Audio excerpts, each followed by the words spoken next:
Magandang araw kaibigan. Ako nga pala si DJB ng Barangay Inspiring Stories. At ito ang ating kwento. Maliit pa lang si Olivia, talagang dama niya na ang pagmamalasakit sa kanya ng mga magulang. Tinataguyod siya ng mga ito kahit na mahirap lamang ang kanilang buhay. Magbuhat ng magkaroon ng karamdaman ng ama't ina, kahit sa murang edad, nagtrabaho na siya ng maaga. Namasukan siya nakasambahay sa isang malaking tahanan sa edad na 13 anyos. All around siya roon at dahil konti lang naman ang miyembro ng pamilya roon, siya lang ang mag-isang katulong roon. Napapagalitan siya ng matandang amo niya na si Ma'am Flor kapag siya ay babagal-bagal. Gusto kasi nito na bago palang sumapit ang dilim, dapat ay tapos na siya sa kanyang ginagawa at pagluluto na lamang ang aatupagin. Magdadalawang taon na siya dito na puro ganun na lang ang nararanasan.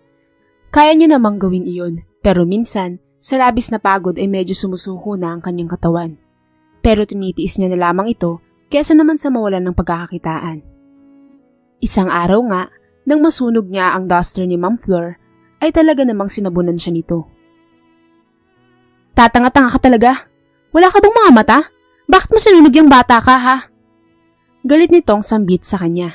Ma'am Flor, nakita ko kasi na nagugutom na yung mga alaga niyong aso, isda at pagong, kaya pinakain ko muna sila, ma'am. Hindi ko naman po akalain na babagsak po yung plancha at rerekta sa damit niyo. Paliwanag ni Olivia. Ha? Nangangatwiran ka pa? Talaga namang tanga ka eh. Kung tinatapos mo munang pagpaplansya bago sila pakainin, hindi sana magkakaganito. Sa oras na ulitin mo pa to, papakainin talaga kita ng maraming bagoong at hindi mo yun magugustuhan. Pagbabanta pa nito sa kanya. At para hindi na ito sobra pang magalit, hindi na lamang siya nangatwiran. Kahit na ang totoo ay may maipapaliwanag naman siya rito. Ang sabi kasi sa kanya ng matanda noon, kapag nagutom na ang mga alaga, pakainin na ito agad at wag nang papatagalin pa dahil papagalitan siya nito. Hindi niya alam kung nag-uulyanin na ba si Ma'am Flor, basta ay naguguluhan siya kung ano ba ang dapat niyang gawin. Opo, ma'am. Sorry po, hindi na po talaga mauulit. Sambit niya rito. Abay, dapat lang, dahil gagawin ko talaga sa'yo yun. Bueno, magpatuloy ka na sa ginagawa mo at ayusin mo yung mga nakatoka sa'yo, ha? Mariing wika ni Ma'am Flor. Tinalikuran na rin siya nito. Kaya naman nagpatuloy na siya sa trabaho. Kailangan ay matapos na rin ito dahil mamaya ay magluluto pa siya. Mabuti na lamang ay nakahabol siya sa oras ng pagluluto, kung kaya't hindi siya napagalitan ni Ma'am Flor. Katunayan nga niyan, yung anak na babae ni Ma'am Flor at yung asawa nito ang kanyang tunay na mga amo. Pero dahil nagpaalam ang mga ito, kailan lang napupunta sila sa ibang bansa para magbakasyon, kaya silang dalawa na lang ng matanda ang magkasama sa isang bubong. Mababait naman ang mag-asawa, pati na rin ang mga anak nito. Tanging si Ma'am Flor lamang ang may tagilidang pag-uugali. Ani mo hindi nito nauunawaan ang pagiging isang kasambahay. Palibhasa, mukhang matapobre na talaga ito noon pa man, kaya naman gano'n ang ugali. Huminto na si Olivia sa pag-aaral, magbuhat ng magkasakit ang ama't ina. Hindi niya na lamang kinukwento sa mga ito ang mga nararanasan sa kamay ni Ma'am Flor. Lalo na't naniniwala siya na baka ito pa ang mas magpapalala ng husto sa sakit ng mga ito. Sinasabi niya na lang na mabait rin ng matanda, pero sa kabila ng pagsisinungaling ni Olivia, hindi niya maitago-tago ito sa ina nang magkaharap sila. Kahit masasaya yung kinukwento mo sa amin ng papa mo, anak, hindi naman maitago sa mga mata mo ang totoo. Anak, sabihin mo na sa amin. Wika ni Aling Susan. Ma, wala naman po akong dapat na aminin eh. Tugon ni Olivia. Anong wala? Kitang-kita talaga sa mukha mo. Anak, hindi kita pinalaking sinungaling ah. Tumalikod na lamang si Olivia. Nagtaka si Aling Susan. Kaya parang sinabi niya na din na totoo ang hinala nito. Na may hindi magandang nangyayari. Hindi naman niya magawang lapitan ng anak para ito'y kumprontahin. Kaya naman ang tanging nagawa na lamang niya ay ang ibulong sa sarili ang kaligtasan nito sa araw-araw. Maging ang asawa niya na si Mang Pedro ay di rin iyon magawa. Pareho na kasi silang paralisado. Samantala, nagpatuloy pa rin si Olivia sa paninilbihan sa kabila ng lahat. Pero bigla siyang nakagawa ng isang napakalaking pagkakamali kay Ma'am Flor. Paano ba naman kasi?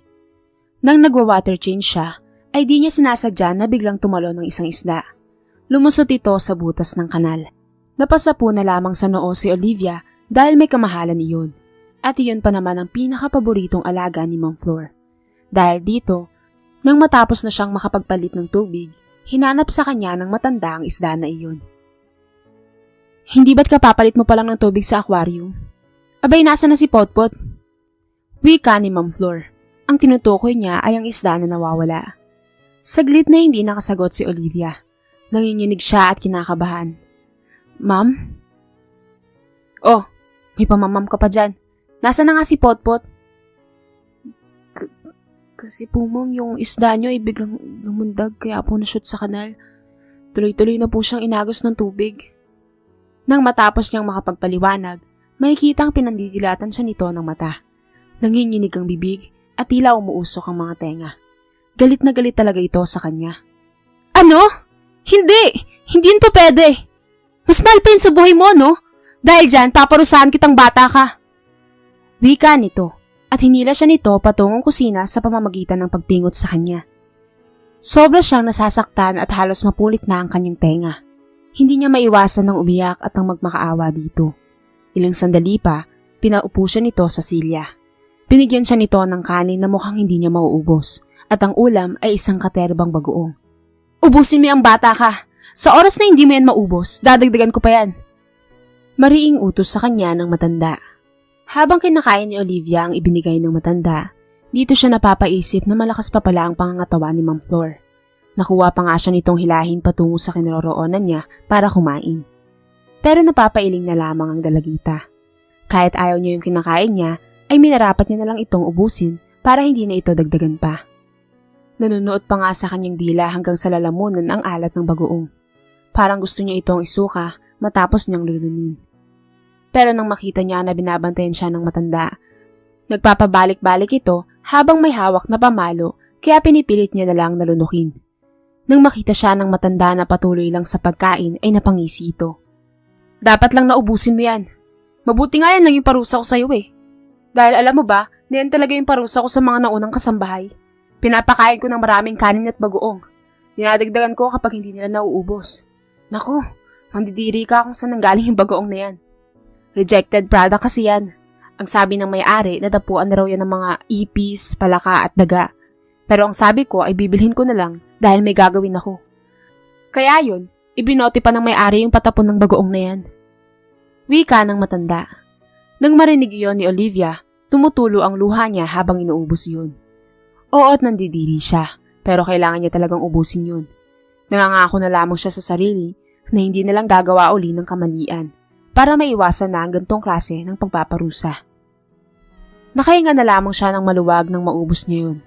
Ipinagbunot pa siya sa sahig ng matanda kahit namimintog pa sa kabusugan ng kanyang tiyan. Kaya talagang nanakitang sikmura niya. Nang makauwi na siya sa kanila dahil tapos na ang kanyang trabaho, doon niya lang naalala yung mga sinabi ni Ma'am Flor kung gaano kadumi ang bagoong na yun. Nagtungo siya sa CR. Sinundot niya ng daliri ang kanyang lalamunan at siya ay napasuka.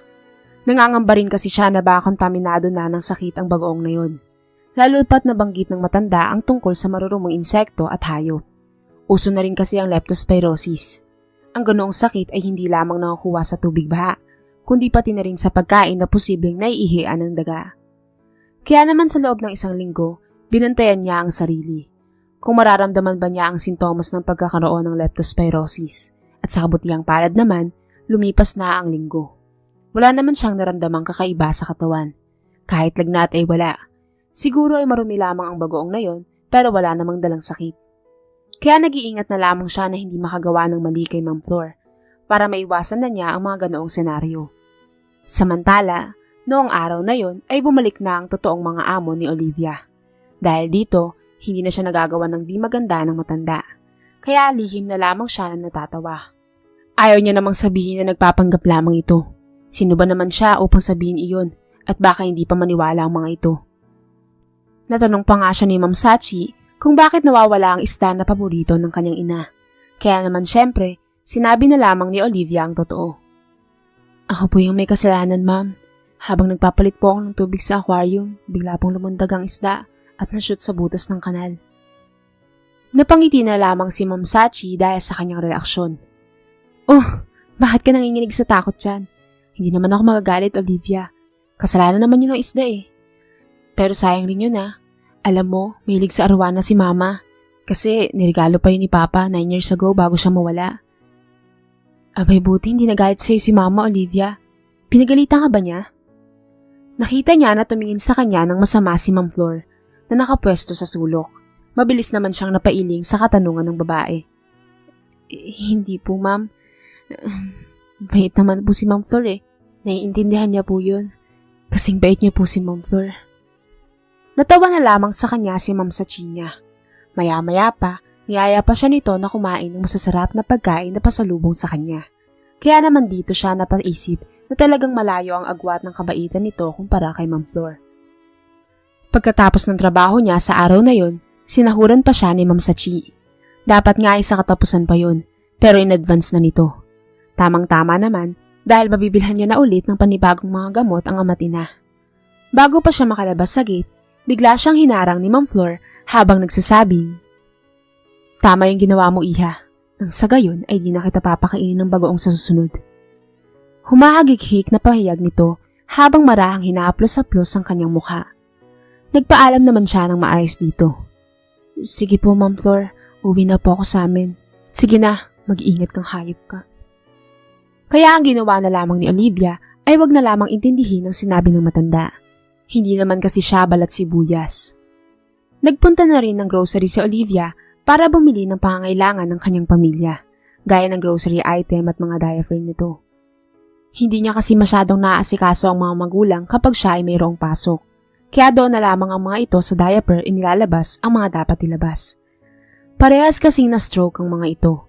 Hindi niya nga alam kung nagkataon lamang ba yun. Dahil magkasunod ng dalawa na nagkaroon ng karamdaman.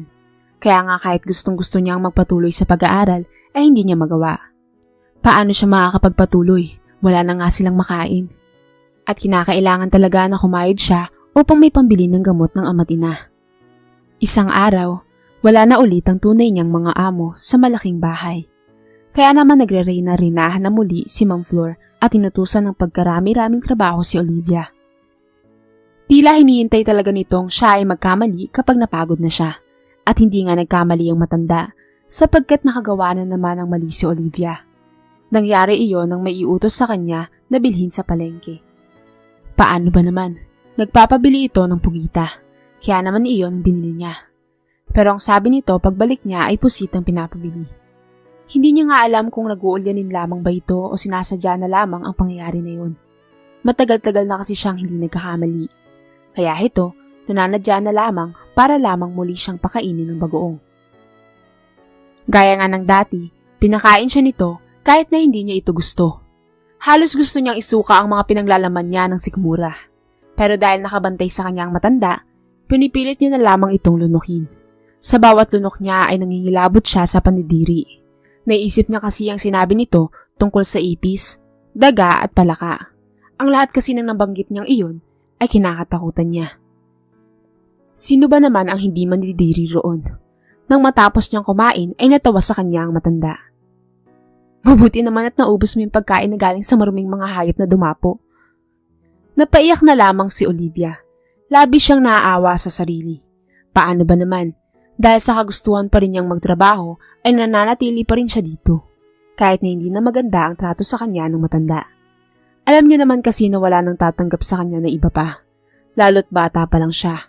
Nagpapasalamat nga siya dahil tinanggap pa rin siya ni Ma'am Sachi kahit na 13 anyos pa lamang siya. Ang problema niya lang talaga ay ang mama nito na parang demonyo. Matatanggap niya sana kung pagkakamali niya lamang. Pero ngayon kasi, halatado nang sinasadya lamang ng matanda. "Oh, anong iniiyak-iyak mo dyan?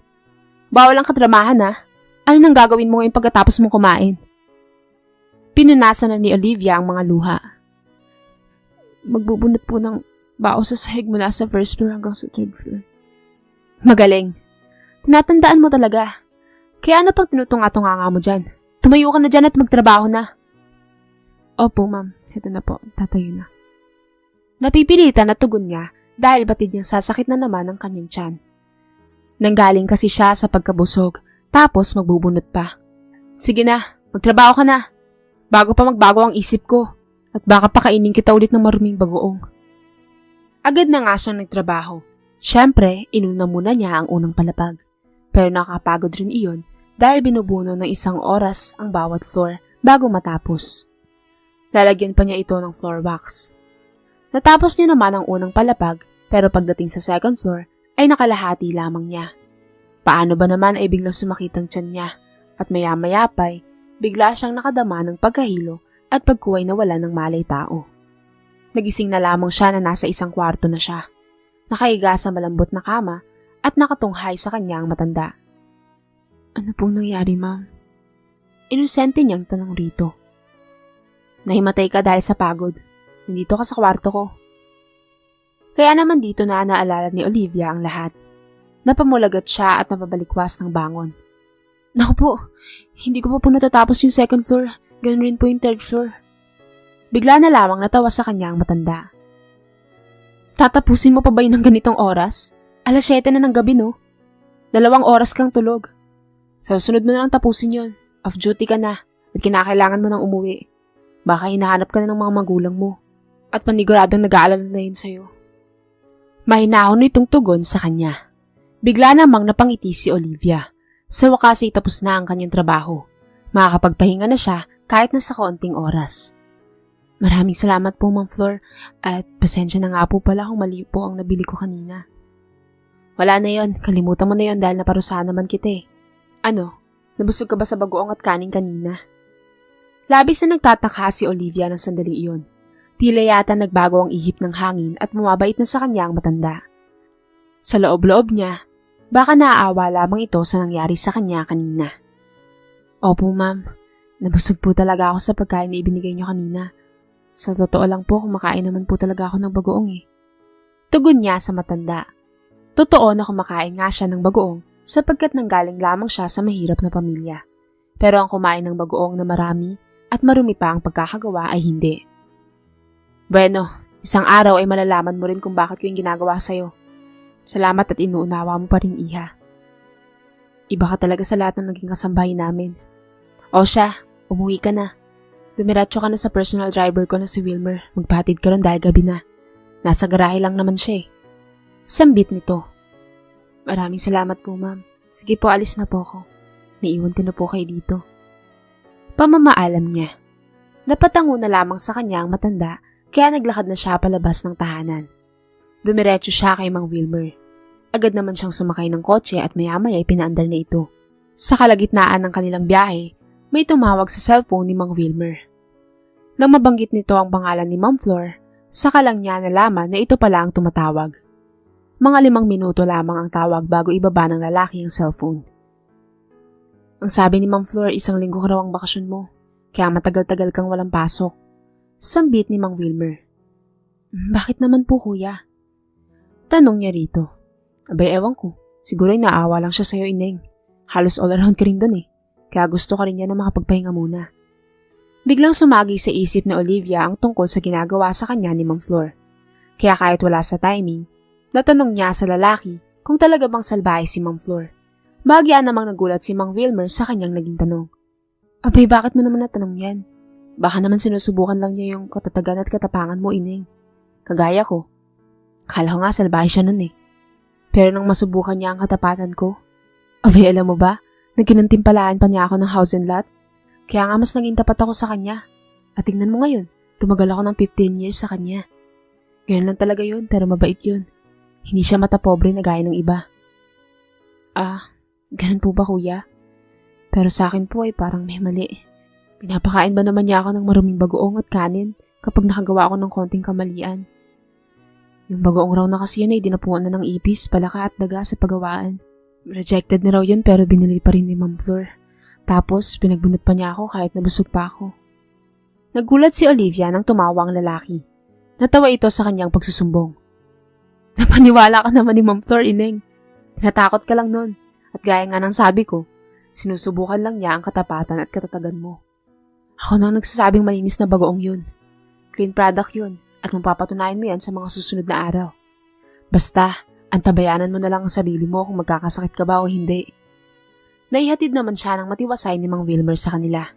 Na-enjoy niya rin ang kanyang bakasyon. Tama nga ang driver sa sinabi. Mukhang malinis nga ang bagoong na pinakain sa kanya ni Ma'am Flor. Paano ba naman ay hindi nga siya nagkasakit? Di pagtatae ay wala siyang naranasan sa paglipas ng mga ilang araw. Mabait nga talaga si Ma'am Flor. Kung tutuusin ay maswerte pa nga siya dahil pagkain lamang ang parusa nito sa kanya. Karamihan naman kasi sa mga parusang iyon ay talagang kasalanan naman niya. 2 araw pa bago ang kanyang pagbabalik trabaho, ginimbal siya ng isang nakakalungkot na balita. Nagpunta pa sa kanila si Mang Wilmer upang ibalita na sumakabilang buhay na si Ma'am Flor. Hindi naman lingid sa kanyang kaalaman na nagdadialysis ang matanda noon pa man. Naipon kasi ang tubig sa baga nito at iyon ang kanyang ikinamatay. Kaya nga nagtataka siya kung bakit malakas pa ito nung pingutin siya nito at hilahin. Talagang nalungkot si Olivia ng sandaling iyon. Lalo pa siyang naluha nang maibigay si Mang Wilmer na sulat na galing sa matanda na para sa kanya. Ayon sa sulat, natutuwa ito dahil sa pagiging tapat niya, mapagpasensya at matatag sa trabaho. Malinis naman ang bagoong kaya wag raw siyang mag-alala. Nagsinungaling lang ito na galing iyon sa marumi para lang takutin siya. Humihingi ito ng tawad sa pagpingot nito sa kanya. Sa totoo lang, di dapat iyon kasali sa pagsusuri nito sa kanyang katatagan. Pero talagang nagalit ito nang maishoot niya ang arawana sa kanal. Sadyang importante lang kasi sa kanya ang isdang yon dahil regalo pa ito ng yumaong mister. Pero kinakalimutan niya na raw ang kanyang pagkakamali. Natutuwa ito dahil sa kanyang mahabang pasensya at malawak na pag-uunawa. Dahil ang pagsubok na darating ay panghabang buhay iyon. Kaya talagang sinusubukan siya ng matanda. Ramdam na raw ni Ma'am Flor na malapit na siyang mawala kaya nakapagsulat siya para sa kanya. Biglang nagulat si Olivia nang mabasa na may ipinapamana si Ma'am Flor sa kanya na malaking pera. Ang bilin pa nito, gamitin niya raw iyon sa kanyang pag-aaral, sa pagpapagamot sa mga magulang, at higit sa lahat ay sa kanilang panghanap buhay. Ipinagkaloob ito sa kanya ng matanda sa paniniwala nito na ang kayamanan ay hindi masasama sa kabilang buhay, kaya kailangan ring magbahagi sa karapat-dapat. Aantabayanan na lamang raw ni Ma'am Flor ang kanyang tagumpay kahit na nasa kabilang buhay na ito. Napapunas naman ng luha sa mga mata si Olivia nang matapos niyang mabasa ang liham. Kung alam niya lang sana na huling pagkikita lamang nila ni Ma'am Flor iyon, sana ay niyakap niya na ito ng mahigpit. Kaya naibulong niya na lamang sa hangin ng mga katagang, "Maraming salamat, Ma'am Flor, sa pagiging mabuti niyo sa akin bilang kasambahay. Hindi ko man napahalagahan ang mga pinapagawa niyo sa akin noong una. Napatunayan ko naman na may busila kayong puso." Nakiramay si Olivia sa burol ng matanda. Pinayagan naman siya ni Ma'am Sachi na mag-aral habang nagtatrabaho. Inabot pa nga nito sa kanya ang pamana. At dahil sa pamana ni Ma'am Flor, nakatulong iyon para maipagamot ang kanyang ama't ina. Kaya kahit papaano ay bahagya na rin itong nakakapaglakad. Nakapagpatayo na rin ng malaking sari-sari store si Olivia sa harapan ng kanilang tahanan. Ang kanyang ama't ina ang nagtitinda sapagkat siya ay nakapagpatuloy na sa pag-aaral. At ngayong 2023, kasalukuyan nang nakapagtapos si Olivia sa pag-aaral. At isa na siya ngayong abogado. Hinding-hindi niya malilimutan si Ma'am Flor, ang taong nagturo sa kanya sa leksyon ng buhay sa pagiging isang matatag na babae.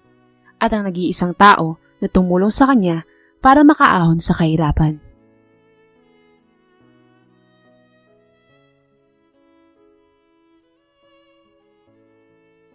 Magandang araw, kaibigan.